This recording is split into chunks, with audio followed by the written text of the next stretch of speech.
Somewhere in the universe, there are wars fought with light and fire. There are civilizations so old they forgot their own names. There are gods made of mathematics and monsters made of sound. But this story is not about any of that. This story is about a little girl who wouldn't eat her food. And the human who sat beside her on a cold metal floor, night after night, trying to figure out why. No weapons. No explosions. No hero saving the galaxy with a last-second miracle. Just a man named Jonas Webb, a ration pack going cold, and a silence between two species that held more pain than most wars ever do. You think you know where this is going. You don't. Jonas Webb had been assigned to the refugee processing station on Meridian 7 for 11 months, and, in those 11 months he had seen things that rewired a person permanently. He had watched a Sixland elder from the Veth collapse at the intake desk and die before the medical team arrived, and the elder had been singing the whole time, a low continuous hum that the translator rendered as something close to a lullaby. He had watched a family of Dorothy stone-gray skin, wide silver eyes, 4 of them pressed together like they were trying to become one single thing, wait 91 hours in the holding corridor without complaint, without water, without moving from the spot they chose, because in their culture you did not move from the place where you first asked for help until help came. And he had held the hand of a dying Kasari soldier who called him by a name that wasn't his, and he had answered to it anyway, because the soldier needed someone to answer. None of that prepared him for the child. She came in on the Galloway transport with a group of 43 refugees from the outer settlements, the ones that had been burning for 6 weeks by then. The settlements were human-adjacent territories, places where dozens of species had built lives beside each other over generations, slow unlikely neighborhoods that nobody in the central systems had paid much attention to until they were gone. The transport carried humans, Veth, 2 Dorothy families, a handful of Kasari civilians, and 1 child whose species Jonas had never encountered in person before. She was Lohani. He had read about them.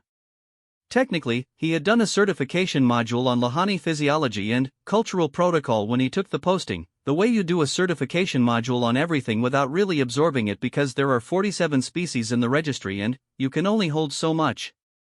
He remembered the basics. Lohani were small. Their skin shifted color slightly with temperature and emotion, a passive biological reflex they could not fully control, like human blushing, but more complex, a full vocabulary of color that their own people read the way humans read a face. Their eyes were large, black from edge to edge, no visible iris or white, which made it very hard for humans to know where they were looking. They communicated through a combination of vocalization and precise physical gesture, the gestures carrying grammatical weight the way word order carried it in other languages.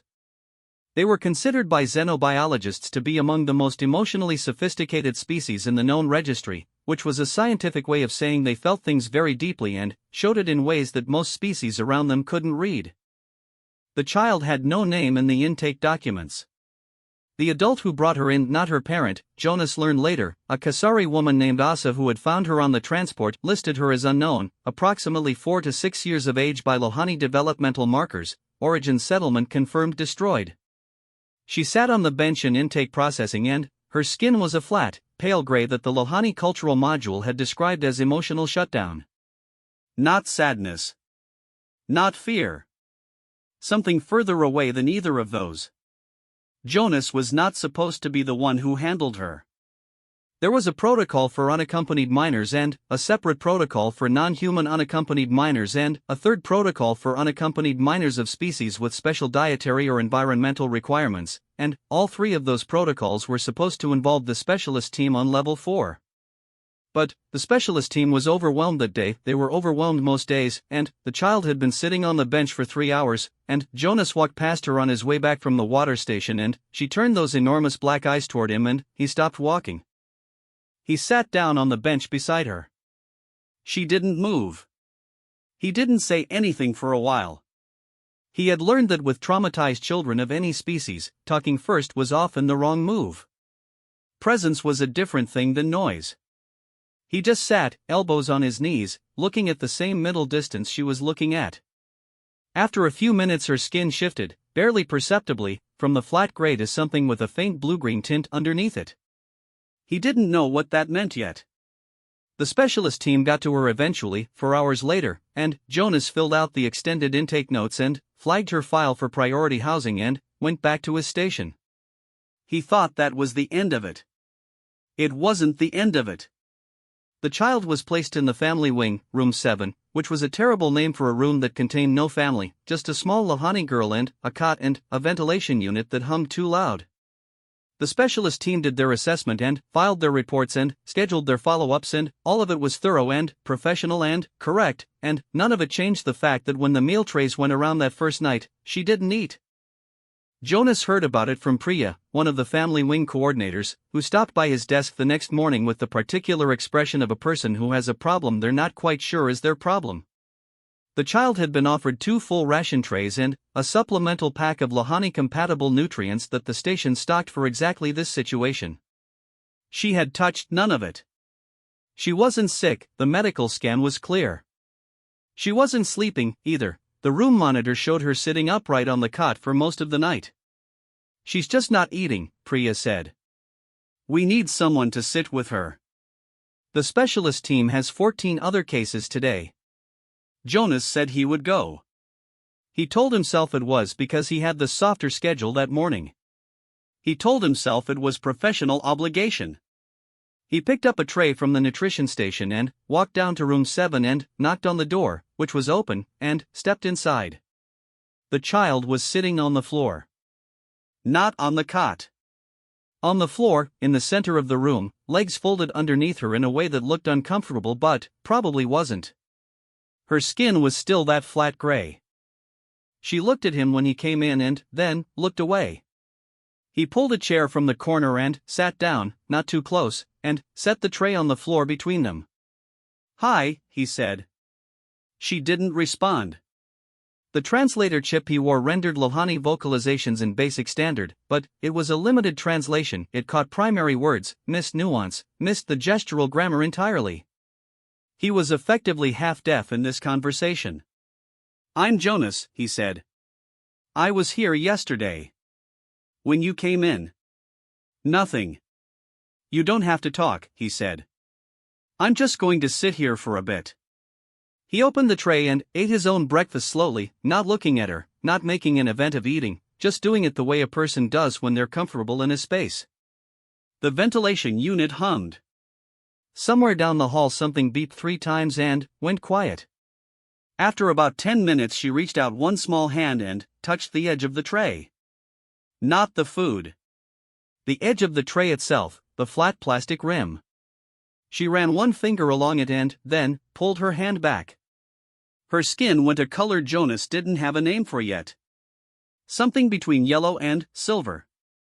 Brief. Gone in a second.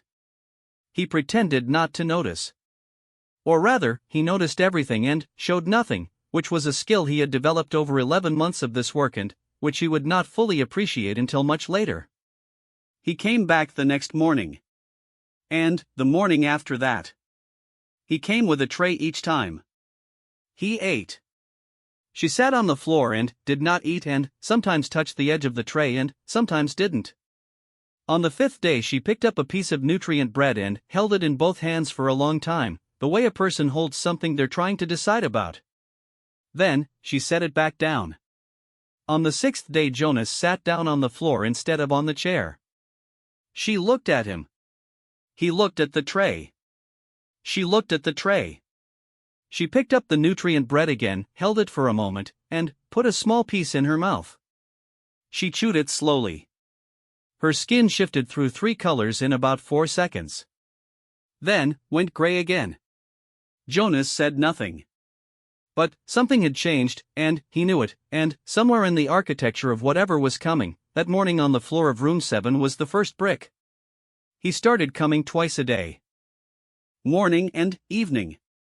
He brought the trays and he sat on the floor and he ate his own food and she slowly, incrementally, started eating hers. Not much. Not enough, according to the nutritionist reports. But some. A few bites. Then, a few more.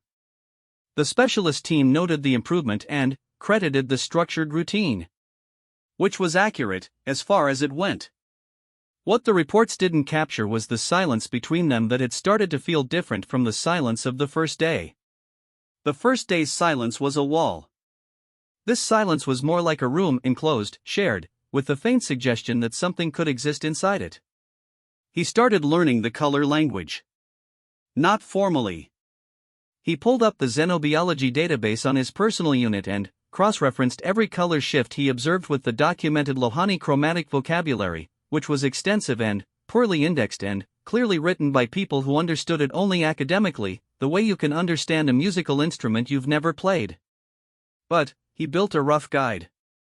Gray was shut down. The blue-green he'd seen that first day was something the database called provisional attention, which she translated privately as she noticed something she wasn't sure about yet.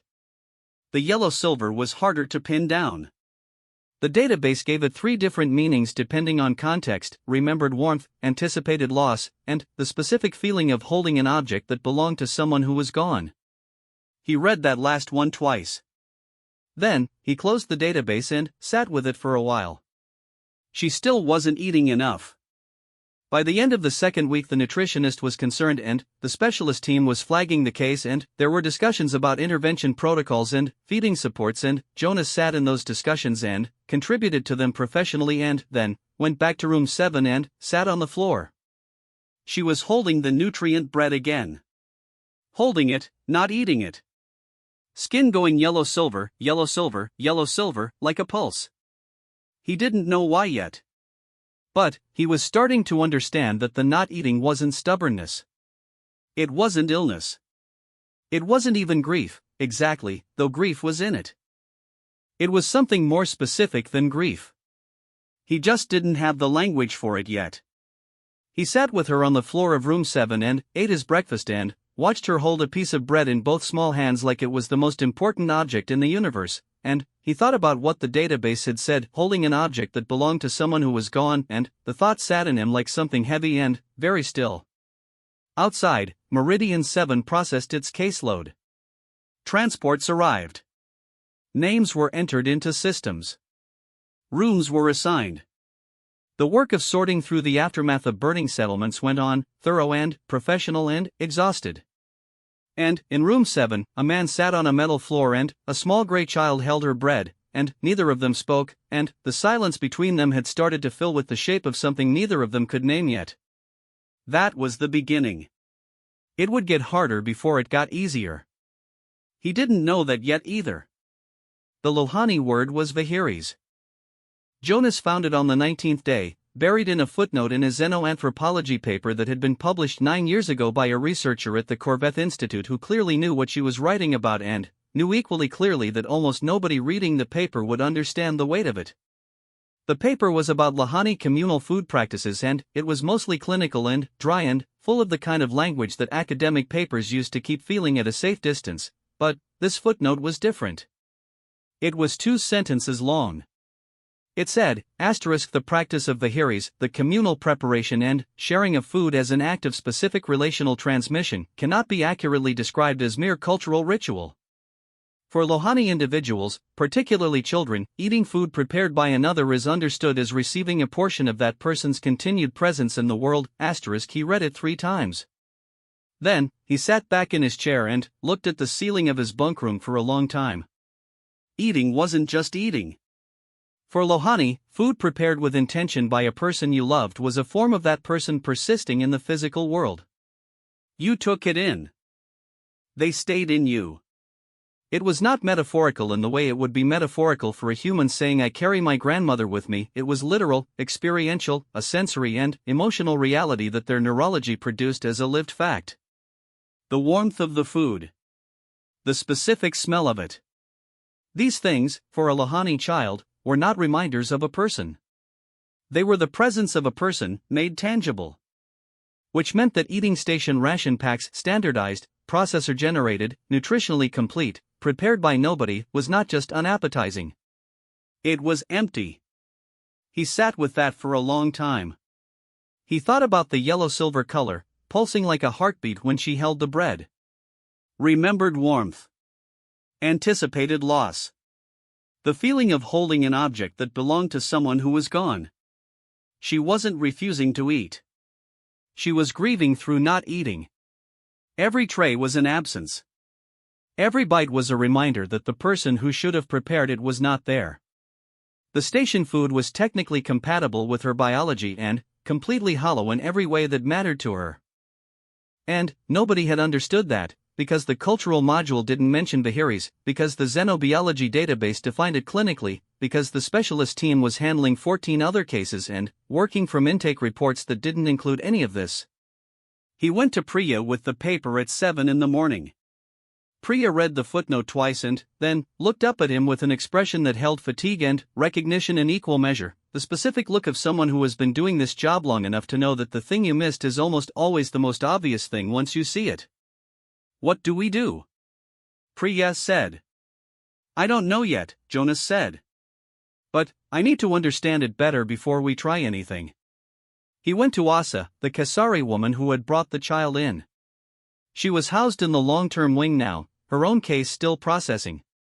She received him in her room standing up, which was the Kasari way of expressing wary respect, and she listened to him carefully and her face did the thing that Kasari faces did when they were choosing precisely how much to say.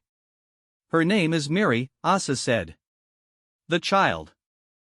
"Her name is Miri and she was 4 years old when the settlement burned." Jonas wrote it down. "Miri, do you know her family?" he asked. Asa was quiet for a moment. "Her mother's name was Sarah." "I knew Sarah. We lived 3 units apart on Callaway Station for 6 years. A pause. A precise Kasari pause that carried information. Sarah was the kind of person who cooked for everyone. Always cooking.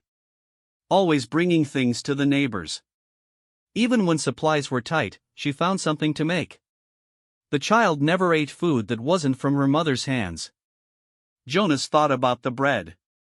Miri holding it like it weighed something that wasn't its actual weight. And the mother, Sarah, did not make it to the transport, Asa said. The room had a ventilation unit that hummed the same way Miri's room hummed, and Jonas listened to it for one breath, too, and then asked his next question. Did Sarah have a specific way she prepared food? Something specific to her? A recipe, a technique, anything Miri would have known? Asa looked at him for a moment with those flat Kasari eyes that missed nothing. Why? He told her about Vahiris. He told her what he had understood from the paper. He laid it out plainly, because Asa struck him as a person who preferred plainness. When he finished, she sat down, which was the Kasari way of expressing that something had just shifted the weight of a conversation significantly. Sarah made spiced grain cakes, she said. Simple ones. Lohani grain, we could grow it in the station hydroponics, it's not hard. She spiced it with sweet pot and something she called gray salt, which I think is a mineral specific to their homeworld. She made them every morning. That child never ate anything else for breakfast. He got the grain from the station hydroponics coordinator, who blinked at him and then pulled up the registry and, yes, they stocked it. They stocked the basics for every species with significant population in the refugee flow, it was just never specifically requested before. He got the sweet pod from the nutrition station's supplemental pantry. The gray salt was harder. It was a mineral compound specific to the Lohani homeworld, used in small quantities as a flavor agent, and the station didn't stock it because it had never come up in the dietary intake forms. He put in a request to the supply office.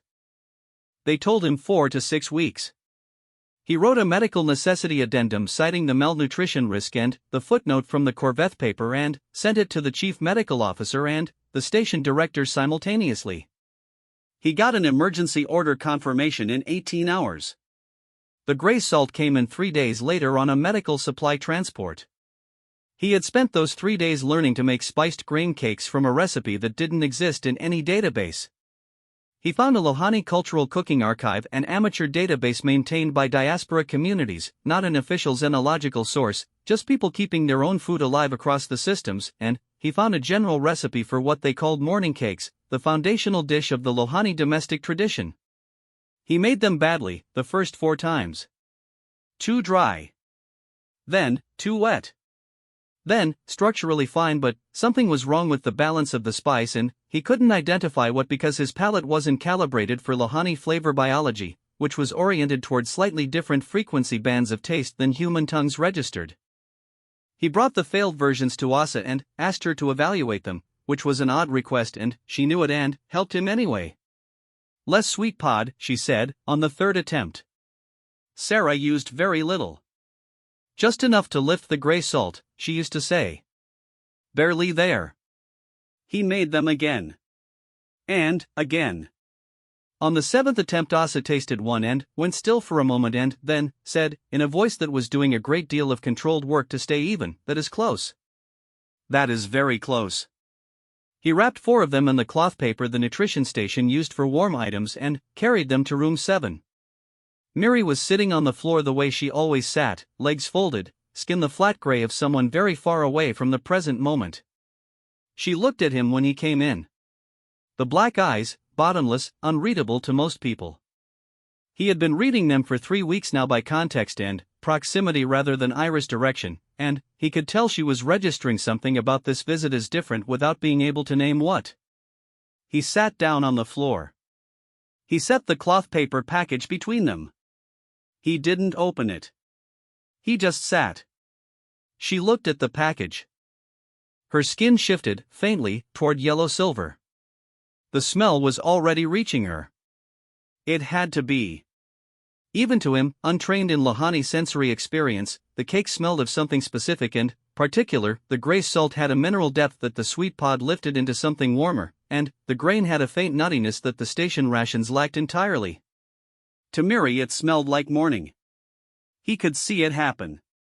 The color change started at her hands and moved upward, the yellow-silver deepening, becoming something richer, something that the database had no clean entry for and that Jonas would later describe in his own notes as bright grief, the terrible specific brightness of something you thought was gone arriving unexpectedly. She went still in a way that was different from her usual stillness. The earlier stillness was absence. This was attention so complete it looked like stopped time. He reached out and slowly opened the cloth paper. She didn't move. She was looking at the cakes. Her skin was cycling now, yellow-silver to a deep amber he had never seen on her before, back to yellow-silver, amber again. Her hands were pressed flat on the floor on either side of her legs. One of them lifted, slightly, and settled back down. He waited. It took 12 minutes, he clocked it without meaning to, before she reached out and picked up one of the cakes with both hands. She held it the way she always held food. That careful, weighted holding, like she was weighing something that wasn't the object in her hands. But this time was different. She brought it close to her face. She was smelling it. Her skin went a color he had never seen before and would only fully understand later, a deep rose gold, shot through with threads of silver, the kind of color that lights itself from inside. The database would eventually help him name it as a word that didn't translate cleanly into standard, the nearest approximation being something like the specific ache of love that has nowhere to go. She ate the cake. She ate all 4 of them. She didn't say anything. Neither did he. The ventilation unit hummed and the fluorescent panels buzzed slightly at a frequency humans weren't supposed to notice but always did, and outside the station continued its enormous tired work of receiving the broken pieces of burned places and trying to put them somewhere safe. When the cakes were gone she sat with her hands in her lap and her skin moved through the rose gold and the silver and the amber for a long time, those colors running together and separating like oil on water, and Jonas sat on the floor with his legs aching from the position and watched and understood that he was seeing grief and love operating at the same time inside a 4-year-old child, inseparable from each other, feeding each other, and that this was what he had been watching all along. She wasn't refusing food. She was starving for a presence the food couldn't carry. Until it could.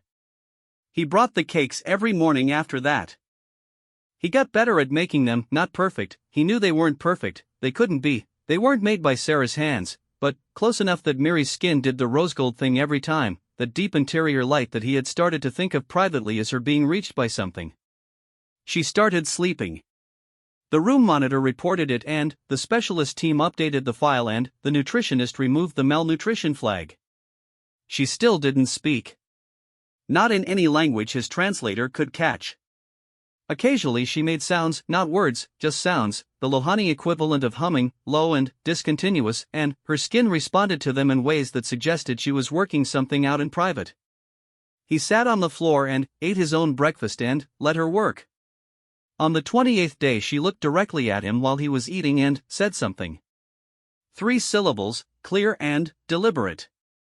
His translator chip buzzed and rendered it in standard with its usual confidence and its usual partial accuracy. It said, "You learned it." He looked at her. She said the 3 syllables again. Then, she picked up a cake and held it out to him. He took it. He ate it. She watched him eat it with an expression not in her face, in her skin, in the colors, that he would spend a long time trying to describe and never quite manage. The closest he ever got was this: it looked like someone completing a sentence they had started a very long time ago. Her skin went rose gold and stayed there. He had no way of knowing, sitting on that floor, that what she had just done was not simply offering him food.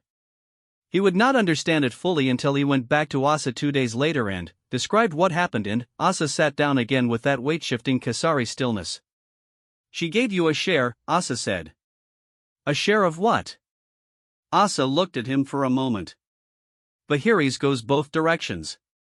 When a Lohani child gives food back, food that carries someone's presence, they are including you in that presence. They are saying this person is also yours now. You carry them too. Jonas sat with that on the walk back to his own bunk. Sarah, a woman he had never met, who had cooked for her neighbors even when supplies were tight, who had prepared morning cakes every day for a daughter who never ate anything else, Sarah was in the recipe now. In the gray salt, in the barely there sweet pod, in the specific warmth that reached Miri across whatever impossible distance grief puts between people and the things they love. He carried that. He hadn't expected to. He went back to his desk and pulled up the intake report from that first day, the one that listed her as unknown, and he added a name to the file. Miri asterisk. Then, he sat at his desk for a while and did not do any of the work that was waiting for him, and nobody asked him to explain it, and nobody needed to. Outside, Meridian 7 kept receiving its transports. Inside, somewhere in room 7, a small girl with rose gold skin ate her breakfast. 3 months after Miri arrived on Meridian 7, Jonas submitted a formal proposal to the station director that nobody had asked him to write, that was not in his job description, and that he had been drafting and redrafting for 6 weeks in the margins of his shift schedule.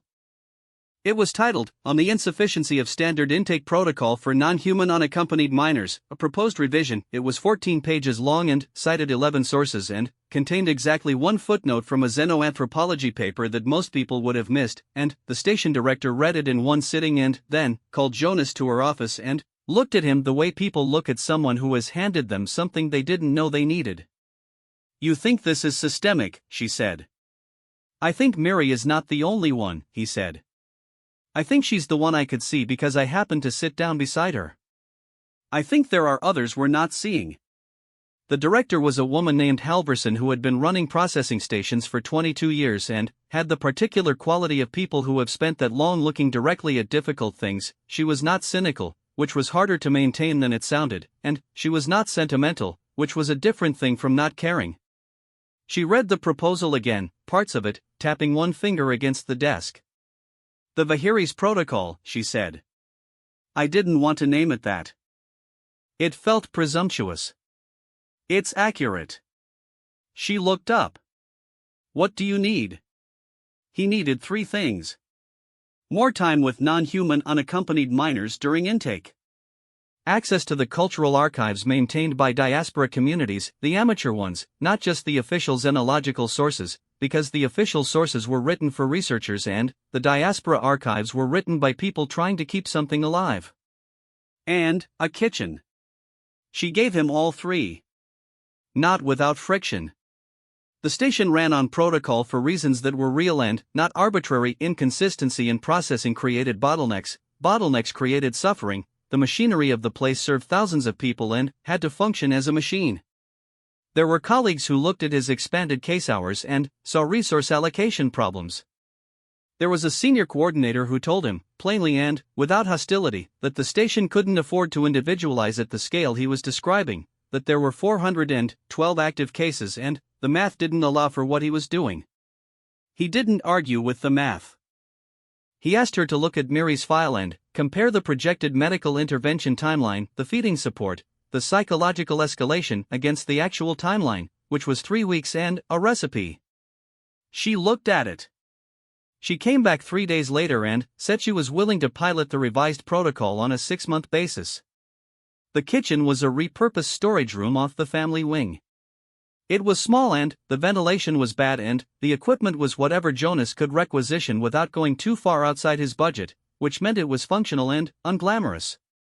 He hung a corkboard on the wall and pinned the recipes to it as he learned them: grain cakes first, then the Veth morning porridge with its 7-layered spice sequence, then a Dorothy stone bread that required a specific heating pattern he had to approximate with the equipment he had, then a Kasari fermented grain drink that was not technically food but was served at every significant transition in Kasari cultural life and whose absence from their intake experience Asa told him was like arriving somewhere and finding all the doors locked.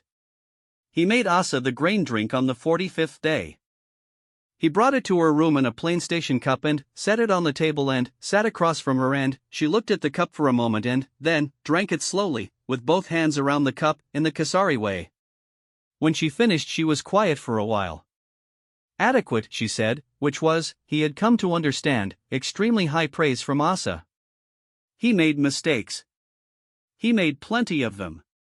A Veth elder corrected him gently on the 7th attempt at the porridge. He had the spice order wrong, and the order mattered, not just the ingredients, because the layers were built in sequence and each one changed what the next one could do. A Dorothy mother tasted his stone bread and said something to her daughter in rapid Dorothy that his translator gave him as approximately he tried, which counts. He accepted every correction. He wrote them down. He updated the recipes on the corkboard. He hired an assistant in the 4th month, a young station worker named Demi who had no particular culinary background but who had an exceptional capacity for sitting quietly with people who were not ready to talk, which turned out to be the more important skill. He taught her the recipes and she improved on several of them immediately, because she was younger and less certain and therefore more willing to ask the questions he had been too careful to ask. She asked a Kasari teenager to show her how the fermented drink was supposed to smell at each stage of preparation, and the teenager spent 2 hours in the kitchen demonstrating, and those 2 hours were the most engaged the teenager had been since arrival, and Demi filed a case note about it that the specialist team cited in a conference paper 2 years later. Mary watched all of this from the doorway of the kitchen, initially. She had started leaving room 7 small distances, the corridor, the family wing common area. She stood at the kitchen doorway and watched Jonas work in the mornings before he brought her breakfast. He did not hurry her. He did not create a reason for her to come in.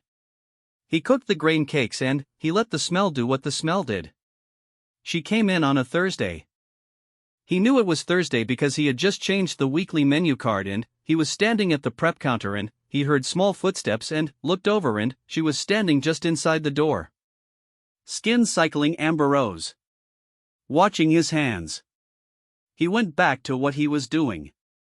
She stood there for a while.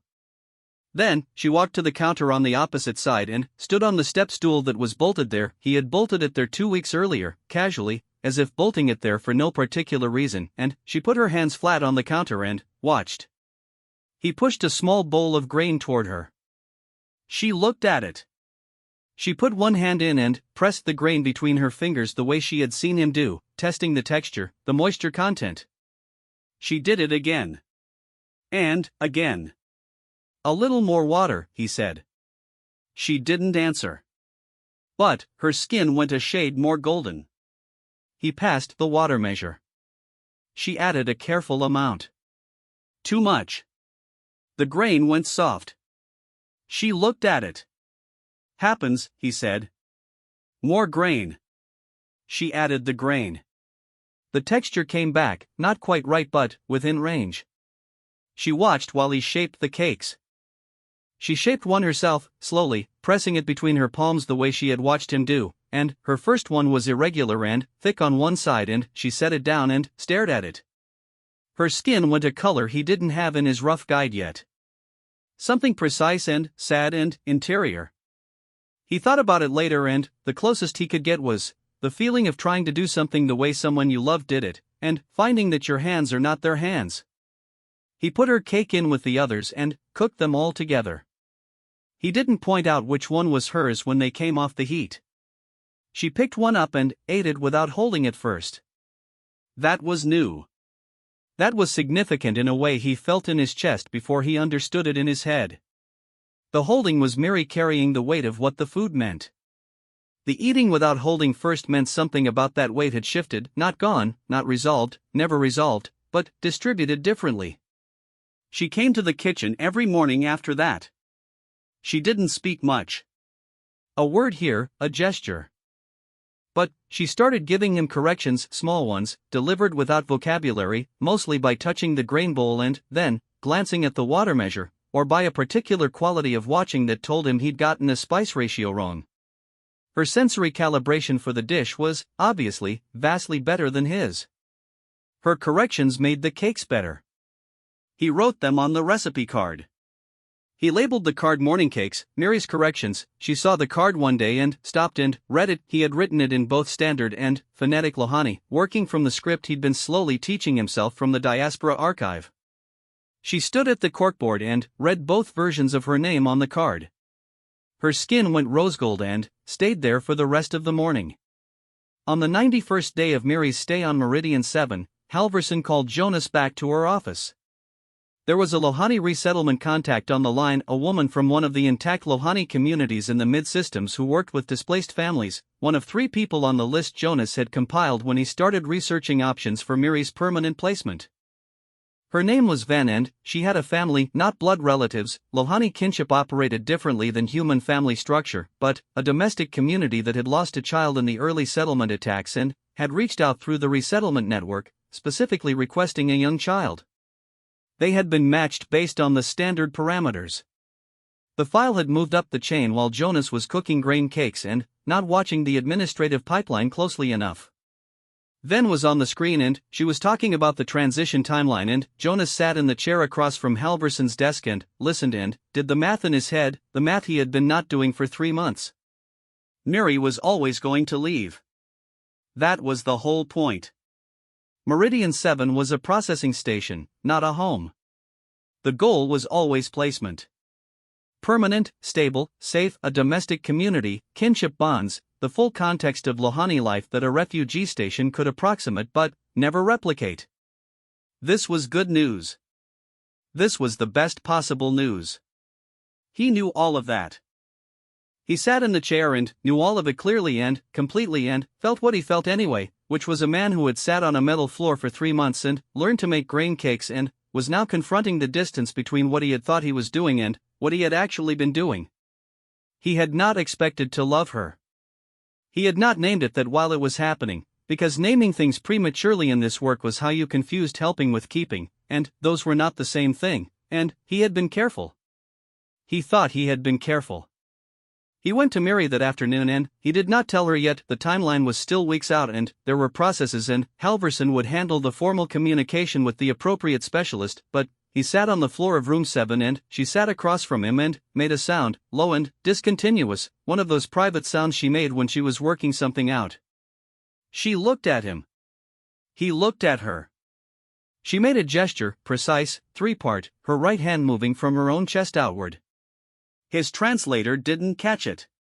He hadn't learned that one yet. He looked it up that night. The gesture meant approximately, "You are part of this now." He sat on his bunk for a long time. He had read about Viharis going both directions. He had understood it intellectually, sitting across from Asa when she explained it. He had felt it when Miri first handed him a cake. But he had kept a careful professional distance from the full weight of it, because keeping the distance was part of doing this work without breaking. He had failed at keeping that distance. He was not entirely sorry. The transition took 4 weeks.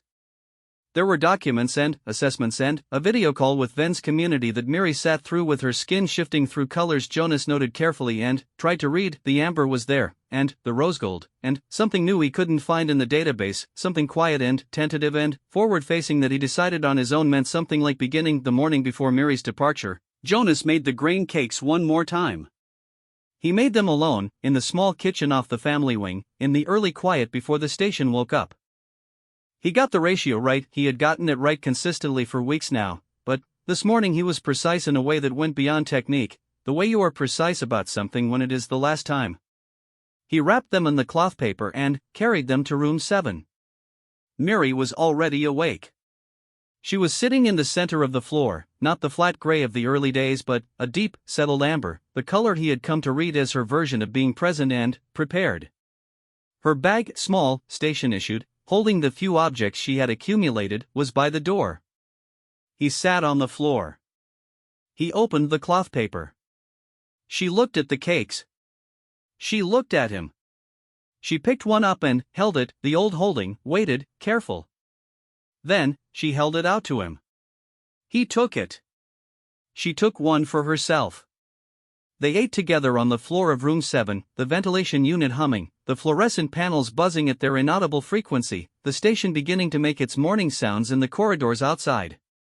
When they finished, she reached into the small bag and took out a folded piece of cloth paper. She held it out to him. He unfolded it. Inside was the recipe card from the kitchen corkboard. Asterisk morning cakes, Mary's corrections. Asterisk she had taken it down and brought it to him. He looked at it for a moment. She said 3 syllables. His translator rendered them, imperfectly, as something close to "so you don't forget." He folded the card carefully and put it in his shirt pocket. She left on the transport at midday. Halverson walked her to the dock. Demi came and stood beside Jonas and they watched through the station window, and Demi said nothing, which was the right thing to do, and Jonas said nothing, which was all he had. He went back to the kitchen after the transport cleared the dock and he stood at the prep counter for a moment. The corkboard had a gap where the morning cake recipe had been. He had other recipes there, the Veth porridge, the Dorothi bread, the Kasari grain drink, and they were all still pinned in their places, all annotated with corrections from the people who had helped him learn them. He had a new intake flag on his unit. A Veth child, unaccompanied, arriving on the evening transport. He pulled up the Veth Cultural Archive and started reading. He worked until the transport arrived. He was on the dock when it docked, and he was the one who walked to the family wing with the Veth child, a small boy who held a carved stone object in both hands and had not released it since intake, and Jonas walked beside him and did not try to take the stone and did not try to fill the silence, and when they got to the room he pulled up a chair and then sat on the floor instead, and waited. Somewhere in the mid-systems, on a transport heading toward a community that had a place set for her at a table, Mary was in transit. He thought about her skin going rose gold. He thought about her hands pressing grain to test the moisture. He thought about a woman named Sarah who cooked for her neighbors even when supplies were tight.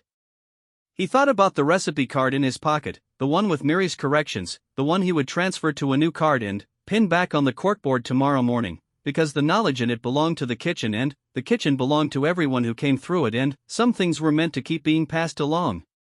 The Veth boy looked at him from the center of the room. Jonas looked back. He still had the grain from this morning. He could start on the Veth porridge after the boy settled. Demi knew the first 3 spice layers well now, he would walk her through the rest. He had the recipe. He had the gray salt. He had the corkboard with its gap and its full cards and its accumulated corrections from people who were elsewhere now, people who had passed through and left pieces of themselves in the margins of his understanding. Outside, the universe was enormous and burning in several places, the way it usually was. In room 7 of the family wing on Meridian 7, a man sat on a metal floor and waited to be trusted. It was enough. It was exactly enough.